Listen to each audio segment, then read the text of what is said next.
All right. So, this is the second video of tonight, but it's going to be about another manga.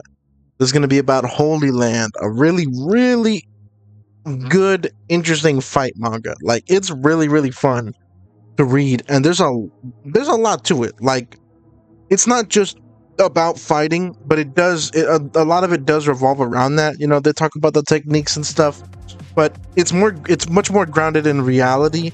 Not completely, of course, but it is much more grounded in reality. It ain't that boggy shit where it's like this stuff that's theoretically possible. You know what I mean?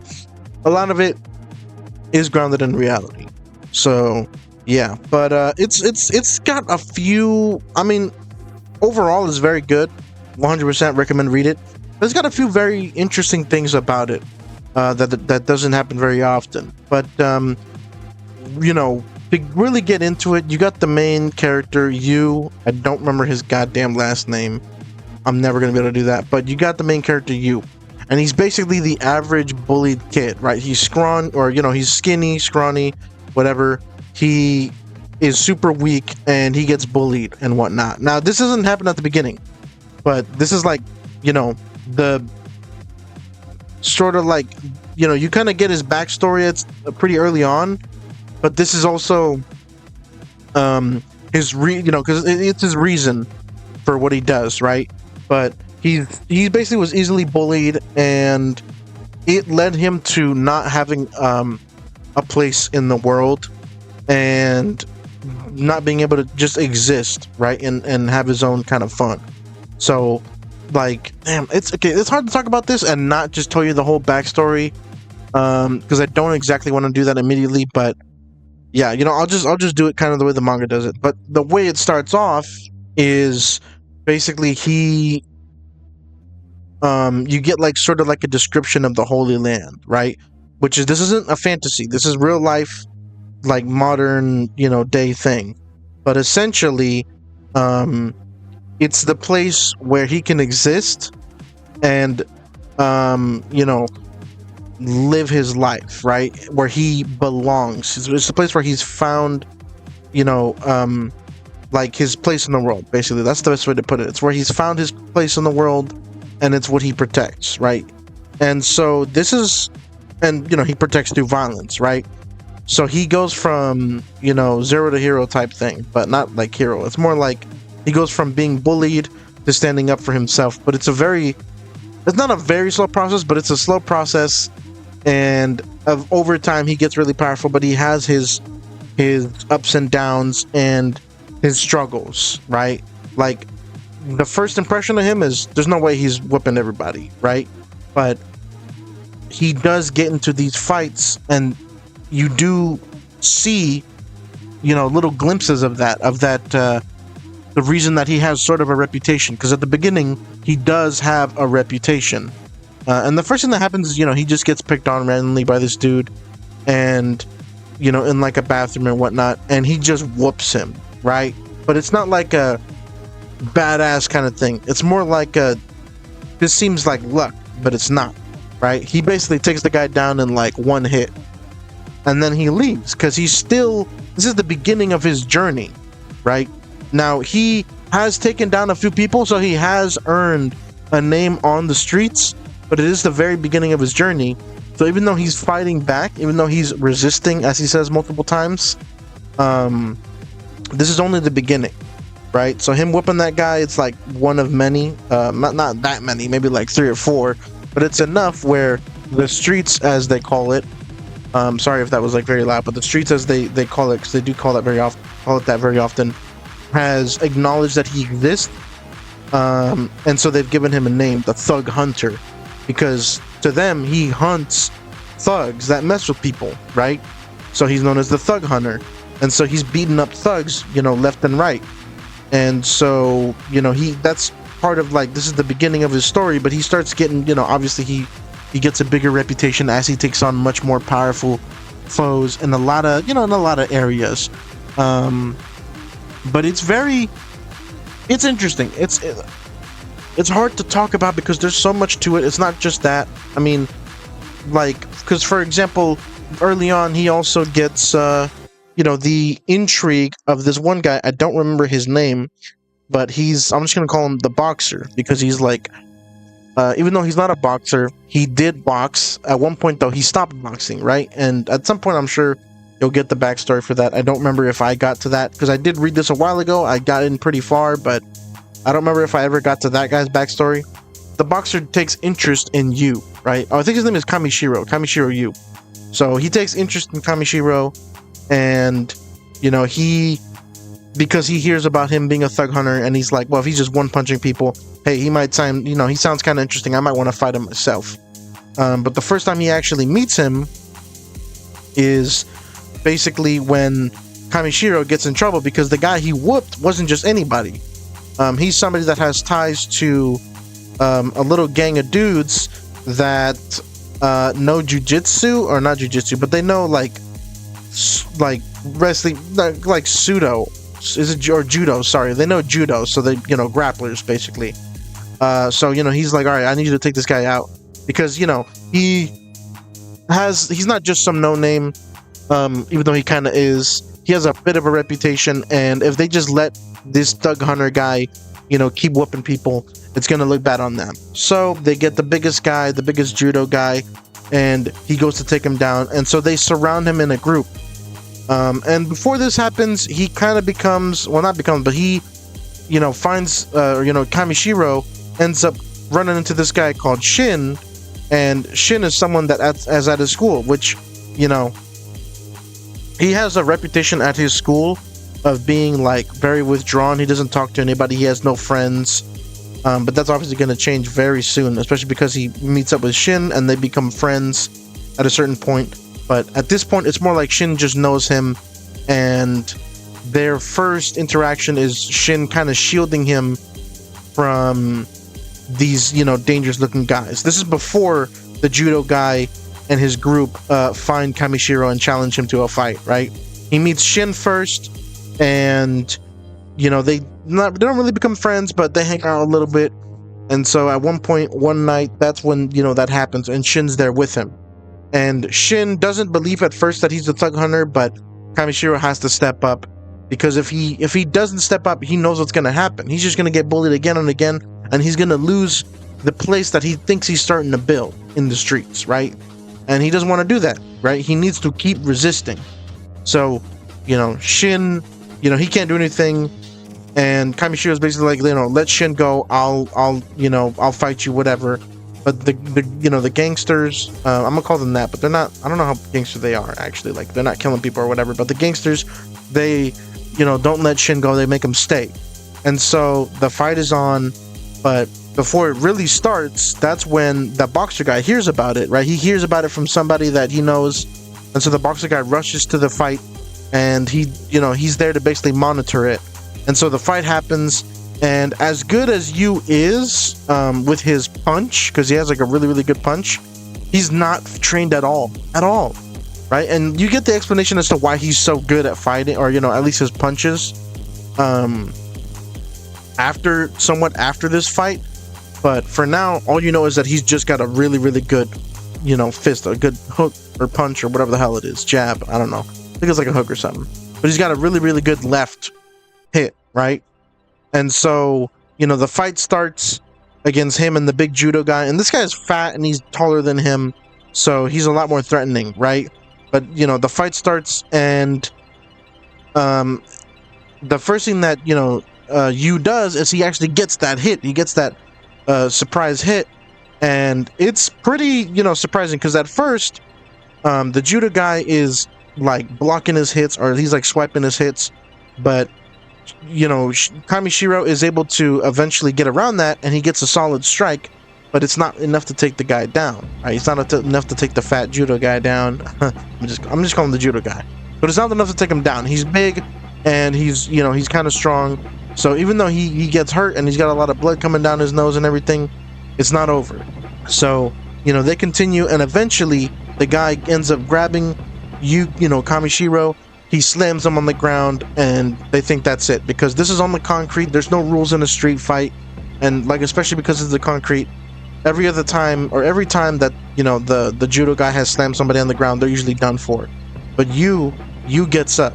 He gets up because he knows that if he's done for here, then that's it. He can't continue resisting, right? And he has much more deeper thoughts than that, especially because like he's like, the pain doesn't hurt, or it's not hurt, but like the pain isn't what worries him most. What worries him most is losing his place in the world. So he gets back up, and the fight continues. But this time the judo guy takes him much more seriously, right? Before he took him kind of seriously because he got hit, and it was a pretty bad hit, but now he takes him much more seriously. And, the fight continues. Yu tries to get some good hits on him, but he gets grabbed. However, then Kamishiro pulls out a move where he does a counter, and he's able to take, hit the judo guy really well this time, and that knocks him out. He's done for. That's it. And the boxer, the whole time, he's basically explaining the whole fight, because he kind of sees how Kamishiro is fighting, and that he can tell that for some reason Kamishiro's hit is extremely well done. It's super sharp, just like the boxer himself, but every other technique around him, or every other technique in his fighting style, is really, really poor and inexperienced. So he's very confused as to why Kamishiro can even pull these crazy punches that usually knock somebody out instantly, right? Or at least in one hit. But like I said, you do get the whole explanation pretty quickly after this fight. But he explains that Kamishiro has no good footing. He doesn't know technique with stepping and whatnot. Like, he doesn't know anything. But he was able to win the fight, and the gang starts to decide, we're just gonna whoop you. But the boxer, he stakes his he basically decides to defend Kamishiro, and he insults their pride, but that's not enough to get them to back down. So he says, you know what, I can't take you guys on myself, but I got my buddies with me, so I can at least put half of you guys in the hospital. And that's enough to basically get them to back down, right? The fact that they know he's a strong, because the boxer guy is well known. He's well known. So his reputation, in part with him attacking their pride, is enough to get them to back down. And that's pretty much how the night ends, with the boxer guy learning Kamishiro's name, and Kamishiro leaving with Shin. But then for the next 2 months, Shin doesn't speak with Yu, and that's pretty much how it plays out until eventually, which, by the way, for those 2 months, Yu hasn't stepped on the street since then. Now, and it might sound like Yu's kind of badass, but the entire time during that fight, he was afraid. Completely afraid. He's still afraid, even when he's hitting people, knocking people's out, right? When he's knocking the thugs out and whatnot. He is very afraid, but he knows the consequences of not doing anything, right? From his past. So, don't mistake him for suddenly getting some crazy confidence or whatnot. It's a deeper part of himself that allows him to fight, but most of the time he's very, very afraid. And eventually he will, I'm assuming, get over that for the most part, right? You'll never not be afraid in a fight completely, but eventually he'll get over that. For now, and for a decent portion, he is afraid most of the time, because he was like that for I don't know how many years. That doesn't just go away. So yeah, but for that time period of 2 months, he wasn't out on the streets, and so the boxer never saw him again, or at least for that period of time. Then at one point he goes back on the streets, and they have a little panel where the boxer explains that the type of guy that Kamishiro was, even though he didn't see much, he saw enough to know that he wouldn't stay off the streets forever. He would eventually go back on it. And of course he was right, because Kamishiro did end up going back, and he met Shin again, and Shin basically told him that, hey, he feels really bad for just letting him dry for those 2 months, but Yu basically tells him, hey, it makes sense. It was really scary. It's okay that you don't want to be around me. I cause trouble. You're only going to get into some trouble with me around, right? And that's when Shin basically tells him, hey man, how did you do that? I want to know how you got so strong. And so Yu basically tells him that when he was younger, not that younger, but he would, basically in school, he was bullied relentlessly to the point that he became desperate to, find a place, because he wasn't at school, right? Because he would get bullied. And so he stopped going to school at one point. And during that time that he stopped going to school, he would do everything to distract himself, to numb himself to the world, because of what he was feeling. till he got to the point where, you know, one night at dinner, his family, they were kind of accepting that he was, you know, kind of doing online school now because he wouldn't go to actual school. But that was only for a short while until he realized that the stares that they had, the eyes that they had at him, was that of pity, the same type of pity that everybody at school would give him, you know. And so that kind of drove him over the edge, and it caused him to think that suicide was the only answer, right? And so at one point he decided that was it. He was going to get it done. But as soon as he was about to do it, he ended up, you know, getting all those emotions that he would numb, you know, he tried to numb down. They all came up at him, and he couldn't help but want to survive and stay. But he was still so desperate for something. So at one point he was at a library or something like that, or a bookstore or something, and he found, you know, a book about boxing. And so he decided, you know what, he even said it, you know, I get hit all the time, maybe there's a better way to take those hits or whatnot. And so he found out that, you know, he basically eventually found that part where it was, you know, directing him on straights, on like a straight, right? And so he spent the next 2 years training, doing straight hits, like straights, 2,000 times a day. And then at one point he picked up doing push-ups. And so he did that for 2 years, trained himself like that for 2 years, and that's where he got that straight. That's why he's not good at fighting for the most part, but he has an extremely dangerous left and maybe right straight, I don't know. But I think it's like his left straight. Yeah, his left straight is the one that's the most dangerous, right? And so that's where he picked that up, and that's when he was able to become the Thug Hunter. And Shin didn't really believe him, but he said, you know, because he said, like, you know, I don't really believe that story, like, completely, even though I saw you do it, you know, yourself, like I was there. But hey, I've decided that I want to hang around you. So no matter what happens, I'm still going to chill with you, bro.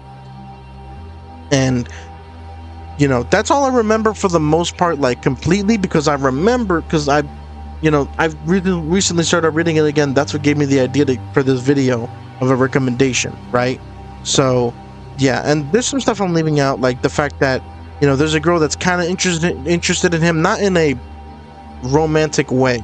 She's interested because when, you know, she encountered him at school, he didn't remember her name, and a specific look in his eyes or on his face or whatever reminded her of her brother, which is the boxer.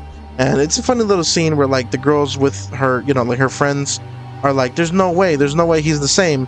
You know, your brother is so cool and mysterious, and he's like got like a, you know, bad boy edge to him. There's no way they're the same. But of course they don't understand that, you know, when she says that, she means in the that fighting type of way, you know, it's in that they're similar. Well, it's much deeper than that, but you'll get it when you read it. But yeah, so there's that character, and she will appear more often. I do remember that. So yeah. But anyways, aside from that, there's much more to the story. There's a lot that happens. Like, he does get stronger. He does have his ups and downs. There's a particular moment I stopped reading that I was like, damn, you know, like, and one of the best moments from it for me, I'm not going to spoil it, but let's just say he gets really, really pissed. And it leads up to the other moment I just said where it's like, damn. So yeah, it's great though. It's a great little arc. And yeah, I don't know. It's too much. It's too much. I don't want to spoil much. I just want to get you interested. So hey, if that interests you, because I know I'm not really good at describing this stuff. I'm sorry. I apologize. You know, most of the best thing I could say is the character. You know, the characters are pretty good. The fighting is really good. It's super satisfying. One of the interesting aspects, because I did mention it has some very interesting aspects. One of the interesting aspects is that when describing, you know, his backstory, the author actually interjects and kind of like gives his own experience. So you can tell that this story is partly his experiences and sort of like a vent, you know. It's not like Kamishiro is him specifically, but maybe it's somebody that he kind of wanted to be. Not completely. I mean, I don't think he wanted to be like a guy fighting on the streets or whatever, but, you know, somebody who could get above the situation they were in, you know. So yeah, but it's definitely, the author definitely feels some type of way about these certain situations, right? So this story is definitely one that's close to him. But yeah, it's really, really, really good. It's really amazing. I 100% recommend Holyland. And I'm not gonna give the link, but obviously I'm gonna give the title and everything. But I 100% Holyland, or 100%, I 100% recommend it. You got to give it a read if you like fighting manga. And you know, like I said, it has some deeper stuff to it. So yeah, that's pretty much all I'm gonna say. I hope you guys enjoyed the video. If you did, you already know what to do. Like, comment, subscribe. You know, hit the notification bell, all that jazz. And hey, I hope to see you in the next video. Yeah, have a nice day, man.